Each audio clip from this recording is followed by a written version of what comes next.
నమస్తే, నేను మీ Gopi. Welcome back to our channel. ఈరోజు మన వచ్చేసరికి పొలిటికల్ అనలిస్ట్ చిట్టిబాబు గారు ఉన్నారు. సార్ నమస్తే సార్. 20 ఎంపీలు గెలిపిస్తే జగన్ ప్రత్యేక హోదా తెస్తా అన్నాడు, తెచ్చాడా? ఆ రోజు చెప్పేశాడు. తెచ్చాడా? తేలేడు, ఎవడు తేలేడు. ఇవాళ కూడా చంద్రబాబు తేలేడు. ఎందుకు అబద్ధం చెప్తారు? మరి హామీ ఎందుకు ఇస్తున్నారంటారు? మరి హామీ కాదు, ఆ రోజు హామీ కాదు అది. వైజాగ్ స్టీల్ ప్లాంట్ ఆపగలిగారా? వైజాగ్ స్టీల్ ప్లాంట్ ఆపగలిగారా? డిఎస్సి నోటిఫికేషన్ వేసారా? అది ఇవన్నీ చేయకుండా మళ్ళీ జగన్ గారికి ఓటీరని మీరు ఎంత సమర్థవంతంగా చెప్తున్నారు సార్. జగన్కి ఎందుకు వెళ్ళి ఇది పాలిట బ్రహ్మాండమైన పని చేస్తున్నాడు. పేదల కన్నీళ్ళు, పేదల మొహాల్లో ఆనందాన్ని చూపిస్తున్నాడు. ఇది ఒక రకమైనది అయితే అదొక రకం. పేదలు తన పిల్లాడు కాన్వెంట్కి వెళ్తున్నాడు, ఇంగ్లీష్ మాట్లాడే స్థాయిలో వేసుకుని వెళ్తున్నాడు. తన పిల్ల ఆరోగ్యం, పెన్షన్లు, ముసలాళ్ళ ముతక పేదల అంటే జగన్ అంటే ఆనందాన్ని చూపిస్తుంది. ఒక మాట, జగన్ వచ్చినప్పుడే పెన్షన్లు ఇస్తున్నారా? జగన్ వచ్చినప్పుడే గవర్నమెంట్ స్కూల్ నడుస్తున్నాయా?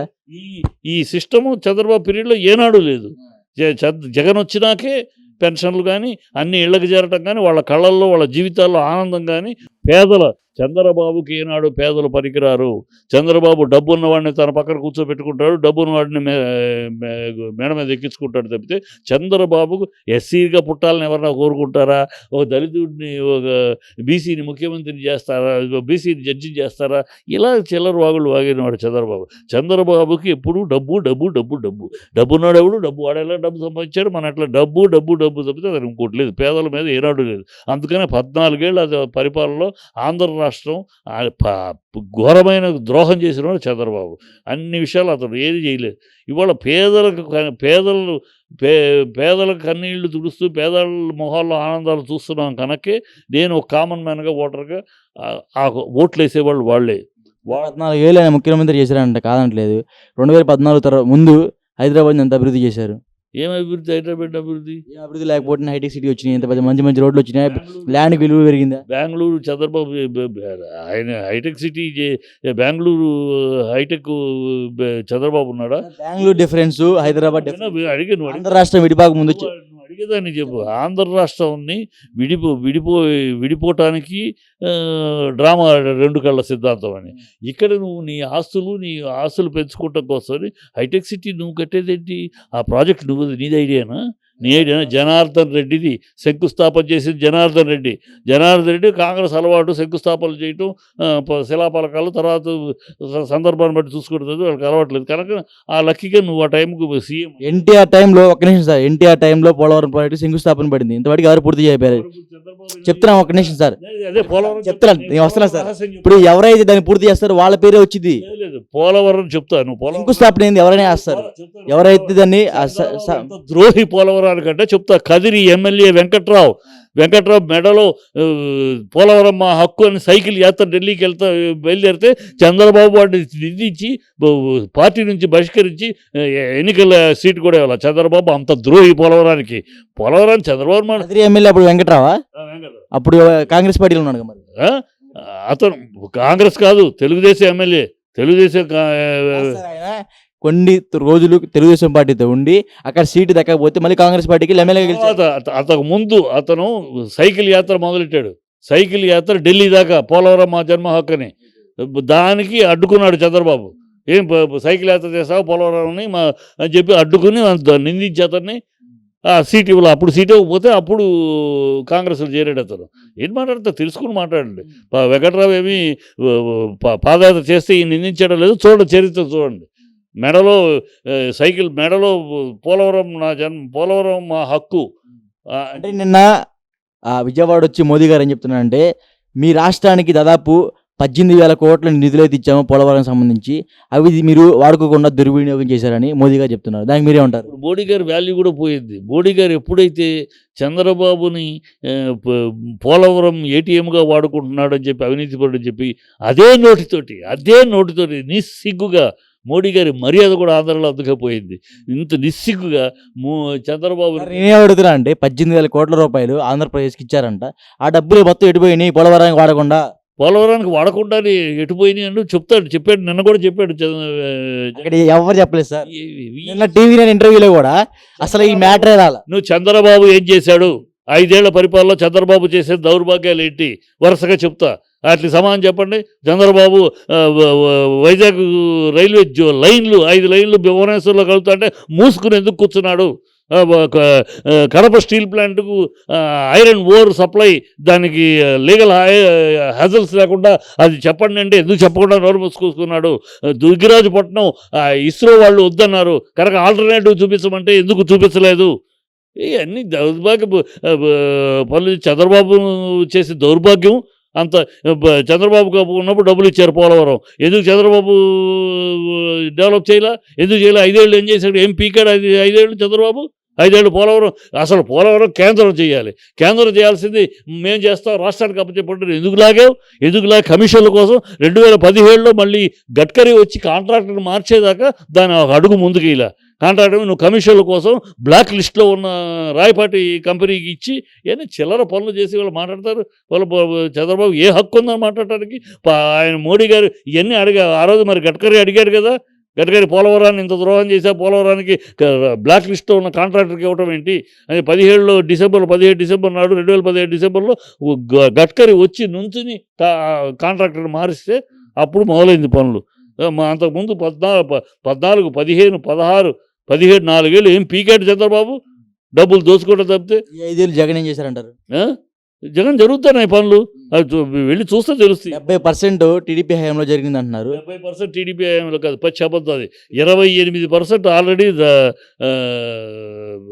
రాజశేఖర రెడ్డి పీరియడ్లో జరిగింది. 28% ఆయన ఆల్రెడీ కట్టాడు. కట్టిన దాన్ని ఈయన 5 ఏళ్ళు పట్టింది ఇంకో 50% కట్టడానికి.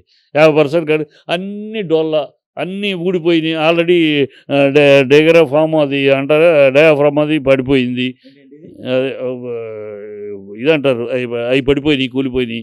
మళ్ళీ ఆయన కట్టిన కన్స్ట్రక్షన్లో అవి మళ్ళీ రీకన్స్ట్రక్షను. ఇవన్నీ ఒక జనరల్గా జెన్యున్గా మాట్లాడుకోవాలి.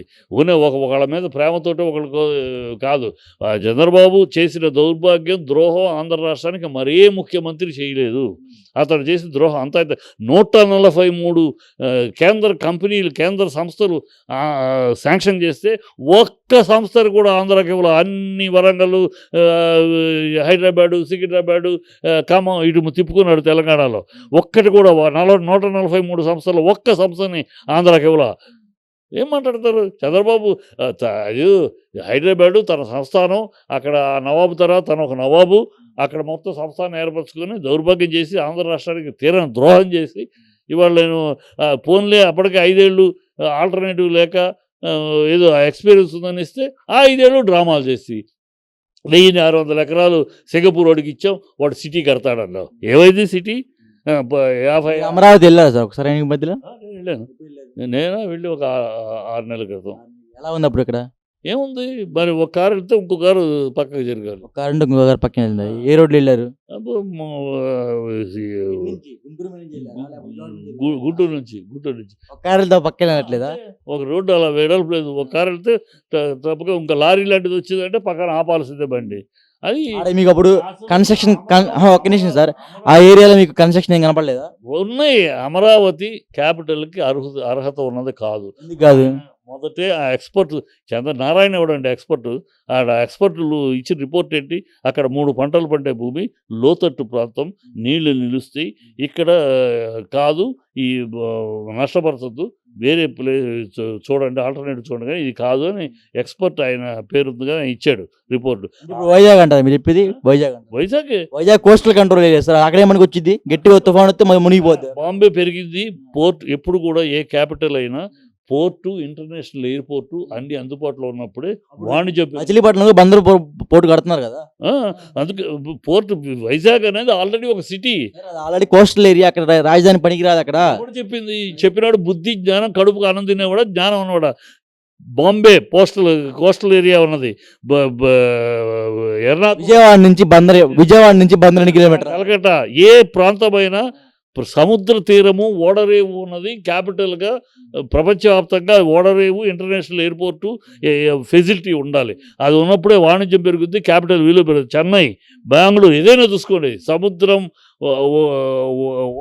హైదరాబాద్ హైదరాబాద్ లేదు, హైదరాబాద్ సముద్రం తీసుకురాలేగా. చంద్రబాబు చెప్తాడు కావాలంటే సముద్రాన్ని తీసుకొస్తానని కూడా చెప్తాడు, కానీ హైదరాబాద్ క్యాపిటల్స్గా నెంబర్ 1గా ఉన్నాయి బాంబే, చెన్నై.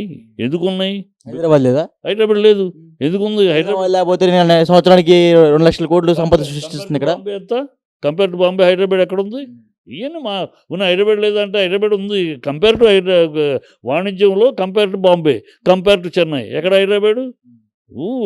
ఉన్న 4 బిల్డింగులు చూసేసేసి ఆహా ఓహో 4 హైదరాబాద్ బిల్డింగ్లు ఉన్నాయి సార్ అక్కడ. ఆ? ఎక్కడున్నాయి? ఈ గచ్చిబౌలి చంద్రబాబు హైటెక్ సిటీ తన ఆస్తులు తప్పితే ఏమున్నాయి? ఇప్పుడు ఒకటి తెలుసుకోండి, నిజం ఏంటంటే ఆ టైములో సాఫ్ట్వేర్ బూమ్, సిలికాన్ వ్యాలీలో ఆ భూమి వచ్చినాక సిలికాన్ వ్యాలీలో మొత్తం ఐడెంటిఫై చేశారు ఎక్కడ ఈ ఈ సాఫ్ట్వేర్ డెవలప్మెంట్ బాగుంటుందని. దే హ్యావ్ ఐడెంటిఫైడ్ చేసిన గుజరాత్, కొన్ని ప్రాంతాలు గుజరాత్లో, కొన్ని ప్రాంతాలు చెన్నైలో, కొన్ని ప్రాంతాలు బెంగళూరు చేసిన ధోరణిలో హైదరాబాద్ సెలెక్ట్ చేశారు. ఇది డక్కన్ భూమి. డక్కన్ భూమి కనుక ఇక్కడ సాఫ్ట్వేరు కరెక్ట్గా ఉంటాయి, బాగుంటాయి, ఎక్విప్మెంట్, చలి వాతావరణం సూటబుల్ అని ఈ ప్లేస్ని సెలెక్ట్ చేశారు. ఆ ప్లేస్ని సెలెక్ట్ చేసిన టైంలో ఈయన సీఎం. ఈయనేమి సెలెక్ట్ చేయలే, ఈయన వెళ్ళి పీక్కురాలా. అవి చెప్తాను, నేనేది బిల్ గేట్స్కి నేను ఐడియా ఇచ్చానని కూడా చెప్తారు చంద్రబాబు. ఎప్పుడైతే అది సిలికాన్ వ్యాలీలో డిసైడ్ చేశారో వాళ్ళు ఒక లిస్ట్ తయారు చేశారు, ఒక్కొక్క స్టేట్లో ఒక్కొక్క కంట్రీలో ఏంటది. అందులో హైదరాబాద్ చూడండి. అప్పుడు తను ముఖ్యమంత్రి తను కాదు, కిరణ్ కుమార్ రెడ్డి ఉన్నా అందిపుచ్చుకునేవాడు. ఎవడున్నా ఆ పీరియడ్లో ఉన్న ముఖ్యమంత్రి ఆ ఇంటర్నేషనల్గా వచ్చిన అవకాశాన్ని అందిపుచ్చుకునేవాడే ముఖ్యమంత్రి, కానీ దాన్ని అందిపుచ్చుకోకుండా వదిలేసేవాడు ఎదవ. చంద్రబాబు ఆ టైంలో ఉన్నాడు, ముఖ్యమంత్రిగా అందిపుచ్చుకున్నాడు. ఇది నేనే సృష్టించాను, నేనే క్రియేట్ చేశాను, ఫోన్లు కూడా నేనే కనిపెట్టాను అని దౌర్భాగ్యం మాట్లాడుతున్నట్టు మాట్లాడాలి తప్పితే చంద్రబాబు చేసింది ఏంటి? హైటెక్ సిటీ ఆ అవకాశాన్ని వాడుకున్నాడు. తన రియల్ ఎస్టేట్ తన వంది మాగదులకి అక్కడ తిరిగితే తెలుస్తుంది కదా మీకు. కొన్ని బిల్డింగులు గవర్నమెంట్ ఆఫీస్ బిల్డింగులు, ప్రైవేట్ బిల్డింగులు ఉంటే మిగతా చోట్లన్నీ చూస్తే ఎవరు? తన వంది మాగదులు. ఇది ఎవరిది? తన వంది మాగలదు. పేర్లు చెప్పి అనవసరం. అందరూ తన మనుషులు బిల్డింగ్లే ఉంటాయి, పేర్లు కూడా కొన్ని ఉంటాయి అక్కడ చూస్తూ ఉంటాయి. అది వెళ్తూ ఉంటే గచ్చిబౌలి రోడ్ వెళ్తూ ఉంటే ఒక బిల్డింగ్ గవర్నమెంట్ బిల్డింగ్ ఉంటే, ఒక కంపెనీ బిల్డింగ్ ఉంటే అటుపక్క ప్లేసు ఇటుపక్క ప్లేసు తన వంది మాగలదు ప్లేసు, పేర్లతో సహా. ఇంకోటి జైబేరియనో ఇంకోటి ఒకటి ఉంటాయి. జైబేరి వేరే వాళ్ళు మురళీకృష్ణ. అదే తన మనుషులు వంది మాగదులు అనేది ఏంటి? తన మనుషులు ఆయన సొంత కష్టం కదా సార్. జైబేరి ఎవరు? స్థలాలు ఎలా కొన్నారు అక్కడ? ఎందుకు కొన్నారు? జైబేరి మురళీకృష్ణ గారిది, మురళీమోహన్ గారిది. అంటే ఇక్కడ రాబోతుంది, ఈ ఏరియాని ఐడెంటిఫై చేశారు. ఆ ఫస్ట్ ఇన్ఫర్మేషన్ వాళ్ళకి వెళ్తుంది, వాళ్ళు కొనేసుకుంటారు. అప్పుడు 1000 రూపాయల గజంలో ఉంటే కొనేసుకుంటారు. అది టక్కన ఎప్పుడైతే అనౌన్స్ అవుతుందో ఆ 1000 లక్ష అవుతుంది. ఇవన్నీ ముందుగా ఇన్ఫర్మేషన్లు తెచ్చుకుని వాళ్ళ మనుషులతో కొనిపించేశారు. ఇప్పుడు దీంట్లో జరిగింది అదే కదా. ప్రకాశం జిల్లాలో క్యాపిటల్, న్యూ జూబిలీలో క్యాపిటల్, అందరినీ జనాలను డైవర్ట్ చేసి తన మనుషులతోటి ఇక్కడ కొనిపించేశాడు అమరావతిలో. ఇంకా ఫైనల్గా అమరావతి అన్నాడు. ఇవన్నీ చంద్రబాబు రియల్ ఎస్టేట్ డ్రామాలు. ఈ రియల్ ఎస్టేట్ డ్రామాలో చేసిన విషయాలు తప్పితే అతను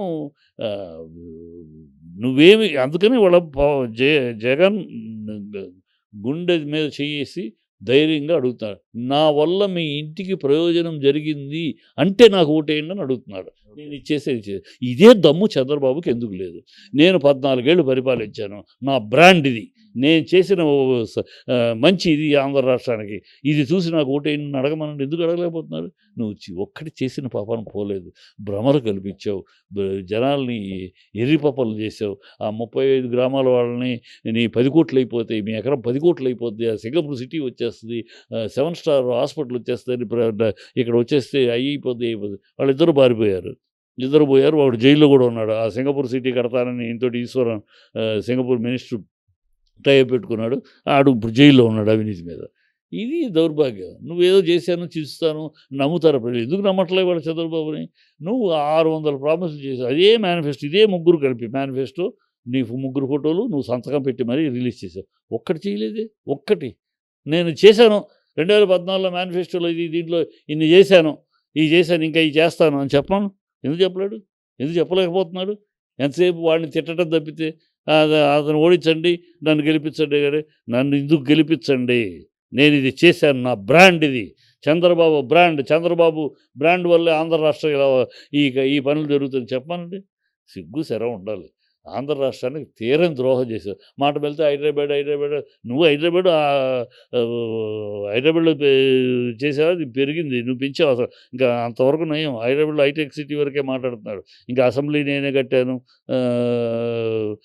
గోల్కొండ ఇది నేను ఇచ్చిన ఐడియానే, ఎందుకంటే బ్రిటిషర్స్ తోటి పోరాడిన తెలుగుదేశం పార్టీ అన్నవాడు కదా. ఇలాంటి వాగుళ్ళని వాగలేదు.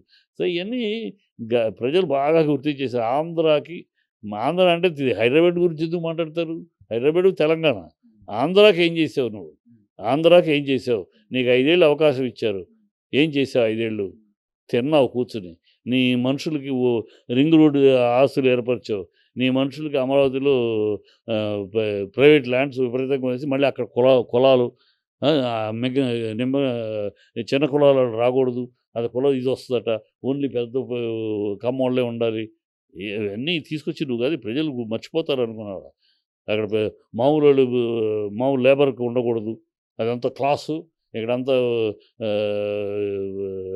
వీళ్ళు దళితులు, వాళ్ళు చిన్న కులాల వాళ్ళు వచ్చేస్తే ప్యారిటీ తెరిపోద్ది, కంపారిటివ్ ప్యారిటీ తెరిపోద్ది. అది క్లాస్గా ఉండాలి. నేను జపాన్ లాగా, సింగపూర్ లాగా, బొచ్చులాగా, భూషణం లాగా చేస్తానని హరికథలు చెప్పి అన్నీ నీ కులం వాళ్ళని మొత్తం ఒకళ్ళ తర్వాత ఒకళ్ళ దగ్గర అక్కడ ఉన్న పొలాలు అన్నీ దొరికినాయి కదా.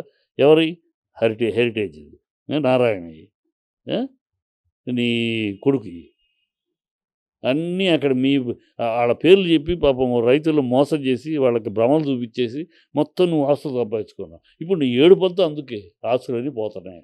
Okay, thank you sir.